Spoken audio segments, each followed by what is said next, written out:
So nice to meet you, man. Nice to meet you, Luca from Necrot. We're currently on tour. We're just Yeah. staying in the Airbnb tonight.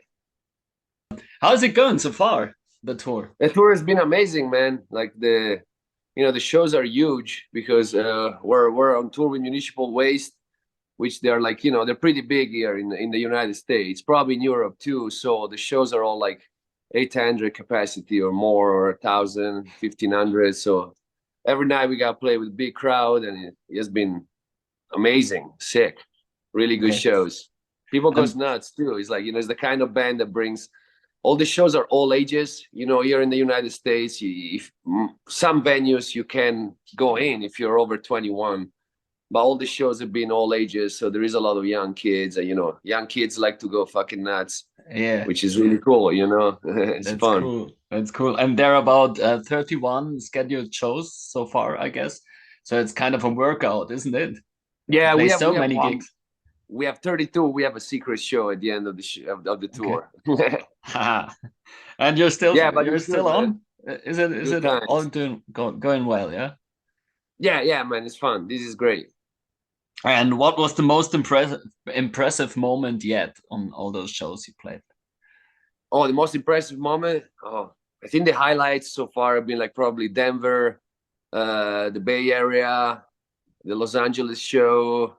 Well, another impressive moment was going to Montreal and Portland, Maine, and Buffalo, where they were like, I don't know, in Celsius, there was probably like minus 15 degrees. Yeah, because we went up to the northeast of Canada, and on the border with the United States, London, Ontario. The shows were great too, but like extreme weather, really Yeah, extreme yeah, weather, which is like really, take some energy out of you to go through all those places. yeah. But it's worth it. The shows are great. It's definitely worth it. I see. Now you're arrived in the desert, I guess. Now you're in Arizona. Yeah, now we're in Arizona. Things are way easier, man. Like Yeah, nice weather. Yeah, yeah, yeah. for I see, sure. I see. So as you told me before, you're traveling with a Mercedes Sprinter. It's kind of a van. Who is driving the whole show?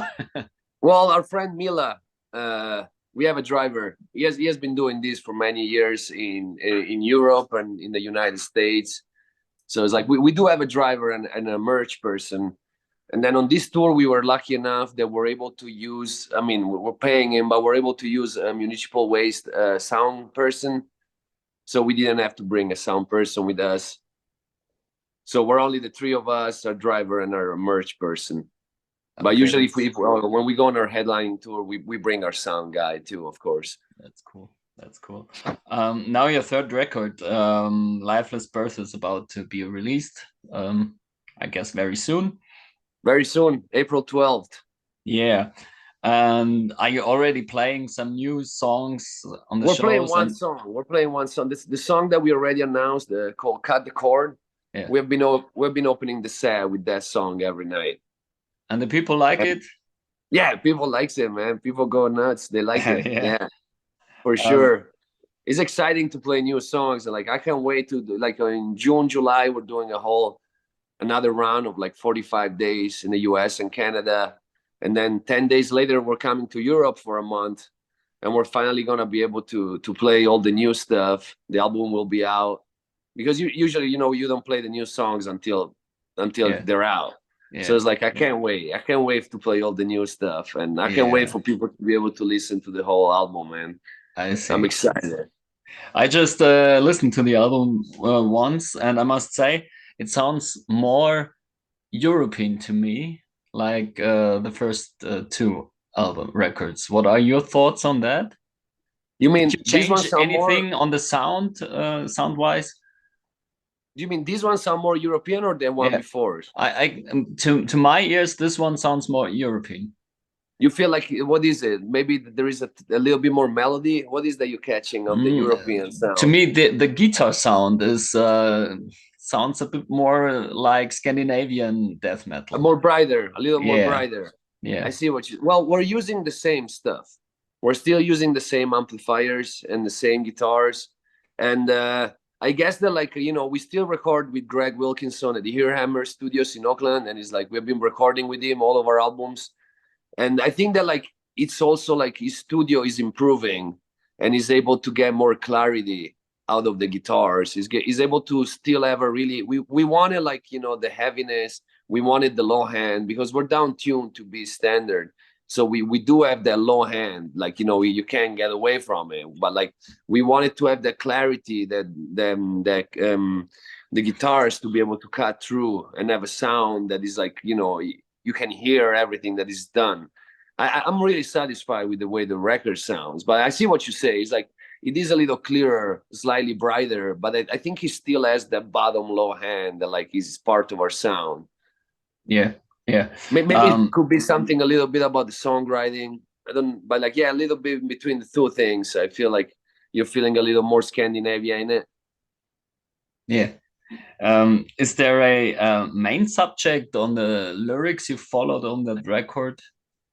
Well, it's like, you know, I always spend a lot of time writing lyrics, and I'm always influenced by everything that happens around me. Like, and like, we've always had lyrics that talk about both about mortality and death and the human condition of suffering and the unknown, and but we always have a take since the beginning, since the demos, on like society, the way politicians put people against each other, the way people are tricked to live like lives that they're meaningless, or they're you know, so much superficial, there's so much superficial lives. Like, right now there is so important everything that is appearance, and like everything that is like things that they don't have a lot of meaning to it. You know, people spend so much time on shit that is pointless, and like they wrap their hand, like, you know, they lose a lot of like time and energies over the way they appear, the way they look,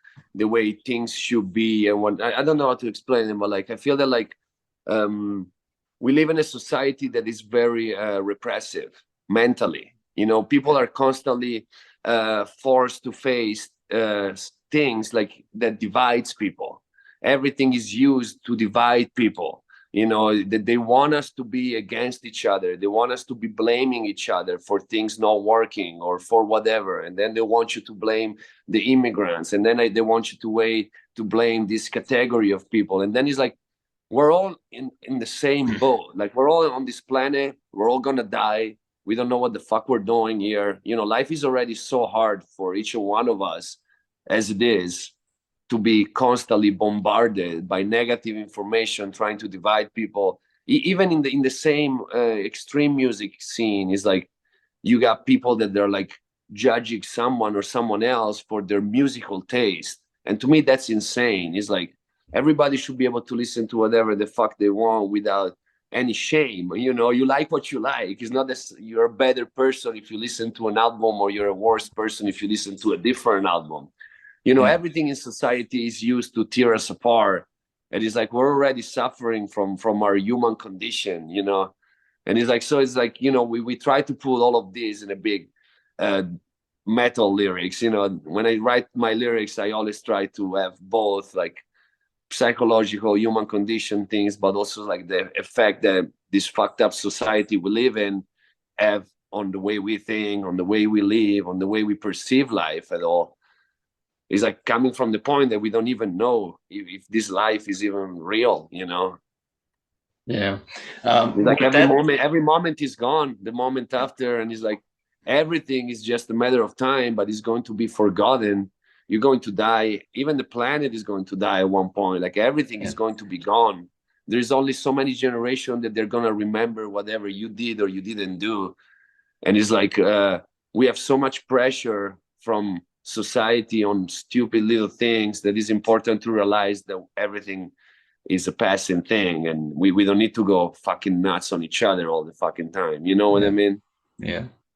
With that said, you're currently on tour with Municipal Waste, as you said before, and they are kind of a partying thrash metal sound. Not, Yes, they're I gonna don't want to fuck say you up. they are only in partying. Maybe they do. I'm not sure, but that They're great sounds. guys. It's like we've been friends with them for a long time. because we both have like we both come from a more punk DIY background. We've all grown up going to metal and punk shows and squats and whatnot, and like it's like we've known each other for a long time. And I know there's like our bands are extremely different. In all sincerity, is like I'm not even that familiar with their records. I've always seen them live. I've always went and seen them live because we've been friends for a long time. Our guitar player, especially, been friends with them for like 20 years. And also our record label guy, Scotty from Ten Crimes, has been a roadie for Municipal Waste for 20 years. So it's like, and then Ghoul is the other band on the tour that they also are from the Bay Area, and we've been friends since forever.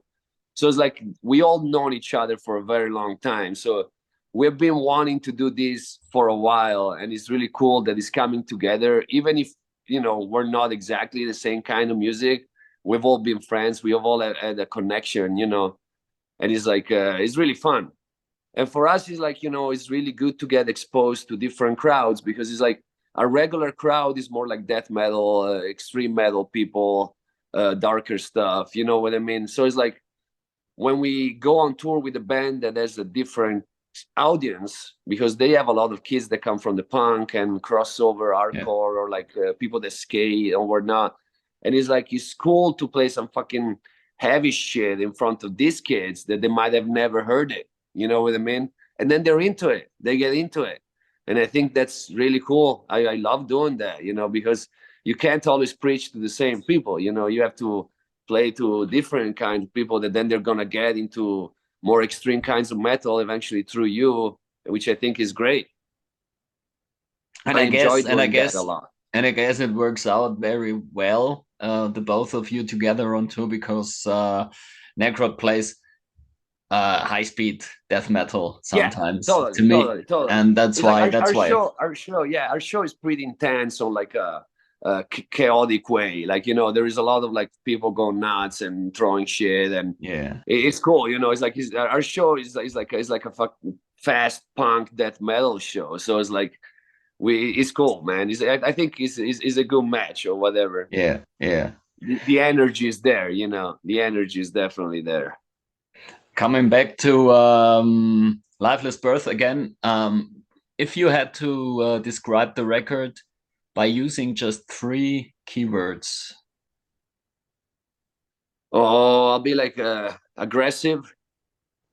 I think there is different moments in the records, but I think there is like aggressive, melodic, and desperate.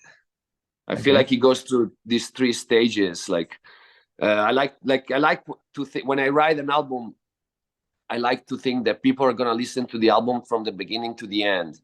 I don't just throw a bunch of songs together. I try to give it like some kind of like feelings that you go through it. So I feel that the album starts with a song that reflects a lot on what happened to society in the last few years, that we all had to go through the pandemic and so much division. And then even the word political is like they have candidates that they're so extremely opposite, and then they like people really get fed up with each other, and they start thinking that your neighbor is your enemy and nobody wants to talk to each other anymore and whatnot. So I feel like I wanted to have a song that opened up with something talking about what everything went through and how oppressed we are by all this negative shit all the time. And it's like cut the cord. It's like, get disconnected from that and reconnect to like your community, your people, your fellow metalheads or whoever the fuck, or like start having a conversation with people again without being scared about what they're gonna say or what they're gonna think about you, like like people used to do. And then it's like it goes into more aggressive like music, and like I feel like the first side A of the album is very aggressive. It's very aggressive, it's very much in your face. And then I feel that like the second half of the record, it gets more introspective, it gets more desperate, it loses a little bit of hope that you might have at the beginning of the record towards a more like darker side. And then there is more of like a longer guitar parts, guitar solos, and like then there is parts that are slower. So I like the record starts in a way, and then it slowly goes into like a less like, okay, there is no fucking hope, like, you know, like he gets to the end of it and it's like heavy as fuck and slower and more intense, and like you need to really like, you know, I feel like the side A is maybe more accessible to any listener, while while you get towards the end of the album, you really have to be someone who likes darker, you know, darker metal music, you know, pretty much. So it's like, I think that like there is different moments, but I feel like there is a lot of aggression. There is a little bit more melody than what we're used to, even if we're talking about like, you know, we're not talking about real melodic, clean singing shit. Of course, it's like, you know, slight more melody.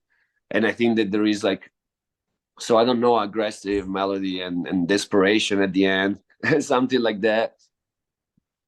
But we're stoked. I really like the album, how it came out.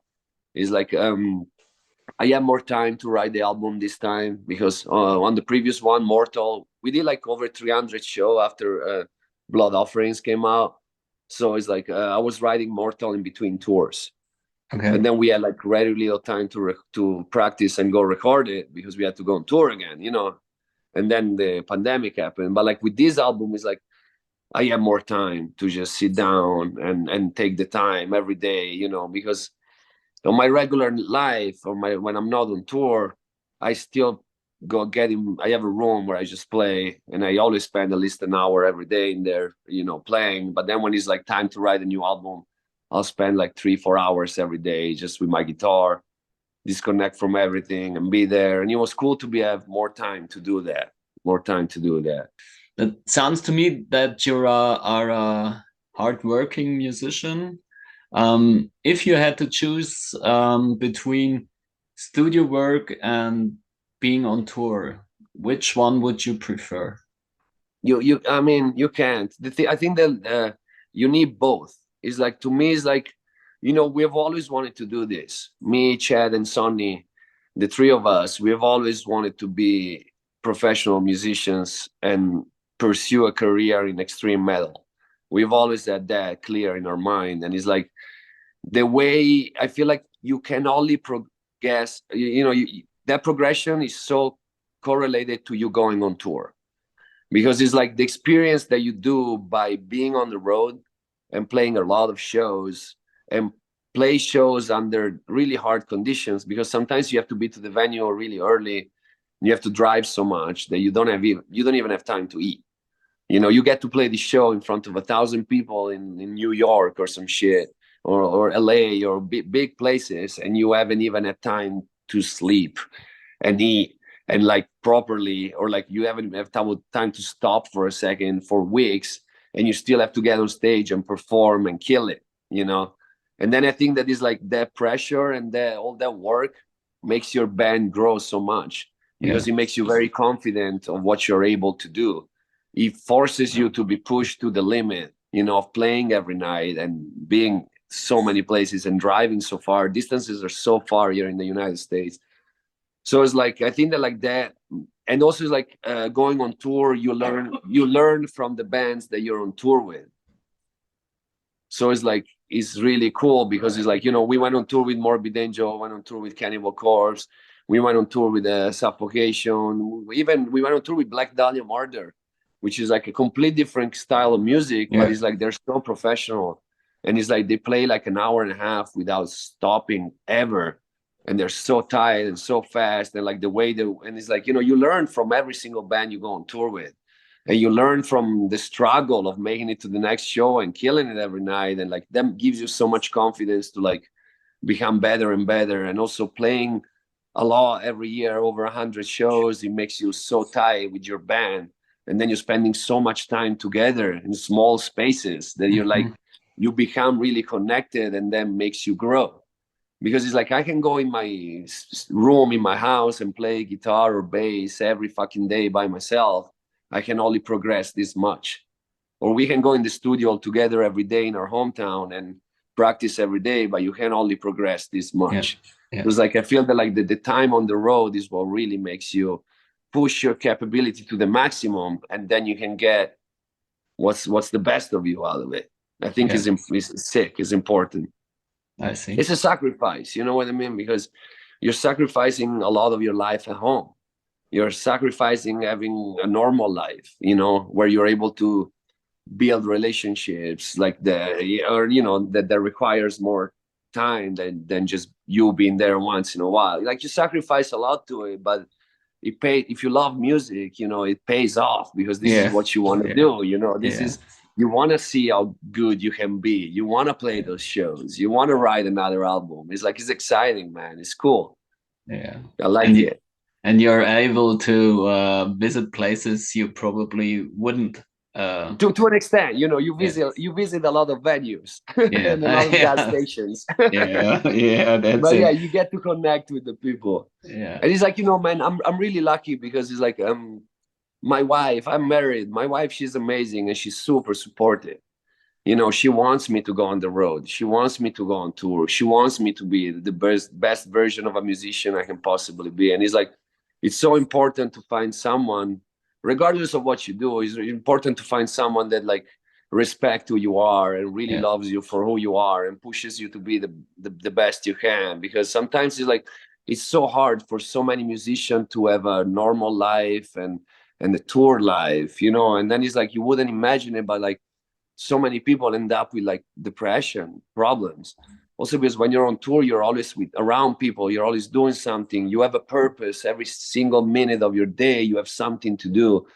And then you go home, and I've been there years ago. I've been there. Then you go home and you don't got shit to do, and your life back at mhm, home is garbage because you haven't been there.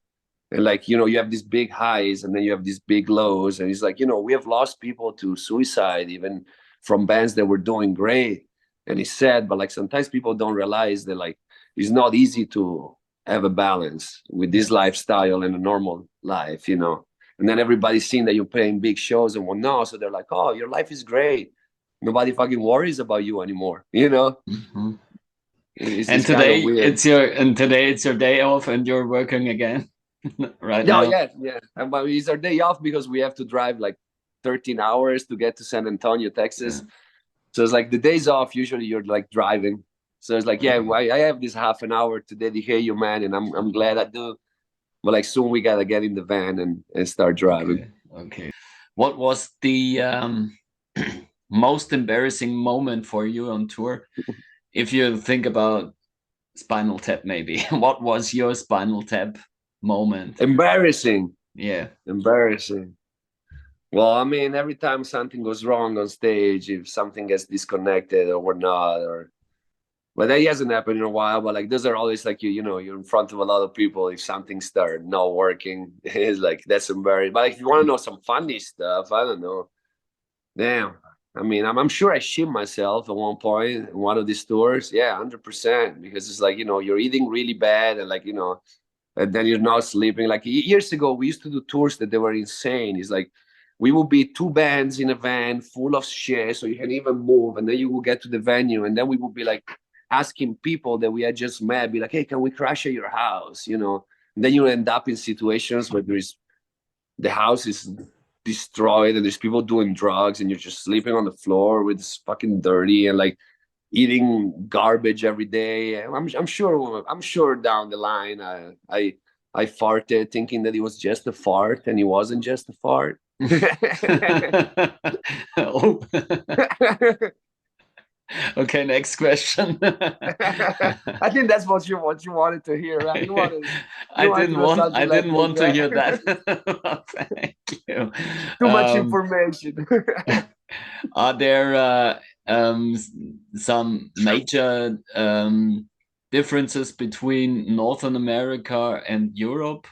Yeah, definitely. Yeah, definitely. It's like it's a different side of the world. You know what I mean? I feel like European are more straight up. They tell you exactly what they think. While in the United States, people are just excited. You know, they're just stoked and they're excited. In Europe, eventually they'll be like, "Yeah, your show was good, but you know that Okay. riff on the second song, you fucked up the riff." You're like, "Okay, Okay. dude, thanks for letting me know, man. We're trying." Okay. We're doing something like that. But you know, man, it's like we're so happy right now that we're able to go back on this touring life, because it's like we had this huge break with the pandemic, and then we had so much bad shit happening to us.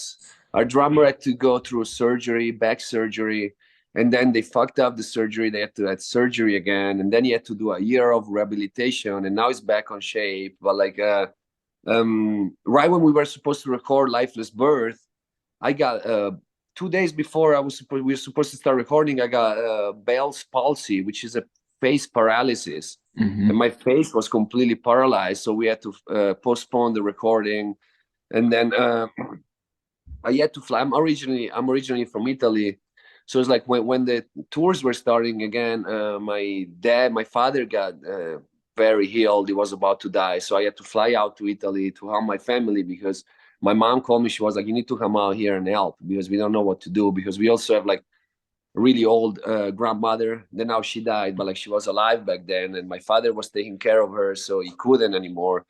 So I had to fly out and be there for 3 months. We had to cancel a tour that was going to be our returning tour after the pandemic. It wasn't announced yet, so it wasn't like canceling shows that were actually announced, but we had to, like, cancel our plans. And then we had to postpone the recording for 6 months because we had to cancel the studio time, and they had no availability for 6 months. Like, we had so much shit happening one after the other that like kept postponing us coming back to doing this, what we were used to do. So like now that we're doing it, we have like we're so glad that we're getting our lives back. You know what I mean? So I wish you all the best for the remaining tour dates, and travel safe, man. I wish you all the best with the record coming out. I guess it's gonna be a blast, to be honest. The famous last words are yours. You want to say some last words? Well, thank you very much for the interview. I want to ask people to come to our shows. We're coming back to Europe. We're excited. We got the new album, and please come out to the shows, and please check out Lifeless Birth, our newest album. It's gonna be available to buy, but you can also stream it soon if you don't got the money to buy it. And listen to the thing from the beginning to the end, please. It's like enjoy it. I hope you like it, and we hope to see you in the shows in Germany, and we hope to see you, coming out. We're gonna have a good time. We're gonna try and not fuck up any riff. Okay. Thank you, man. Grazie, and have a good night. Have a good drive. Ciao. Dankeschön. Gerne. Tschüss. Thank you.